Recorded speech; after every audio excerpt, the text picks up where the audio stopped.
আসসালামু আলাইকুম। সেলেভার থেকে চলে এলাম আরেকটা সেল পোস্ট নিয়ে। আর এখনকার সেল পোস্টটি হচ্ছে Xiaomi 12X। তো মিরপুর থেকে ভাই আসছে এবং আমাদের কাছ থেকে Xiaomi 12X ফোনটি তিনি ক্রয় করে নিলেন।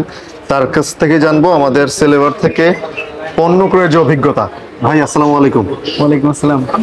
ভাই বলেন, আমাদের কাছে যে প্রোডাক্ট নিলেন কেমন দামে পাইলেন এবং কেমন প্রোডাক্ট পাইলেন? আমি আইসা অনেক জায়গায় প্রোডাক্ট দেখছিলাম, তো এখানে এসে আমার মনে হলো যে প্রোডাক্টগুলো অনেক ভালো ভালো মানের প্রোডাক্ট, এবং হচ্ছে গিয়ে মানে আমার সুলভ মূল্যে আর কি, কম দামের মধ্যে আর কি ভালো প্রোডাক্ট পাওয়া যায়। প্রোডাক্টটা দেখেন তো, একটু দেখেন কেমন ফ্রেশ প্রোডাক্টটা, মানে এই প্রোডাক্টটা একদম। আমি হচ্ছে গিয়ে আরো অনেক জায়গায় দেখেছি, এখানে যে প্রাইসটাতে আমি কিনেছি মনে হচ্ছে যে এখান থেকে আরো অনেক বেশি অন্য অন্য জায়গায় আমার কাছে মনে হয়েছে। আর ফ্রেশের দিক থেকেও কিন্তু এটা লুকলেক নিউ। হ্যাঁ, একেবারে নতুনের মতো। হ্যাঁ, তো এই হচ্ছে ভাইয়ের অভিজ্ঞতা আমাদের এখান থেকে ফোন নেয়ার। তো আপনারাও যারা কম দামে অথেন্টিক ফোন চাচ্ছেন, ফ্রেশ ফোন চাচ্ছেন, তারা অবশ্যই চলে আসুন যমুনা ফিউচার পার্ক, সেলেভার level 4 block C, shop number 002B। আসসালামু আলাইকুম।